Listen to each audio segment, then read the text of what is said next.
சுழலும் கோள்கள் அவன் சொல் கேட்கும், அவனை தொழுதால் போதும் நல்லதே நடக்கும். ஆனை முகனை தொழுதால் நவக்கிரகங்களும் மகிழும். நல்லதே நடக்கும், நல்லதே நடக்கும்.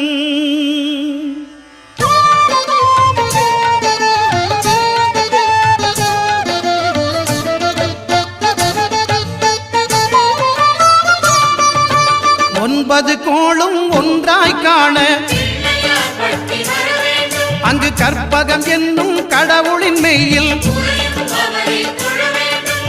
ஒன்பது கோளும் ஒன்றாய் காண அங்கு கற்பகம் என்னும் கடவுளின் மெய்யில். சூரியன்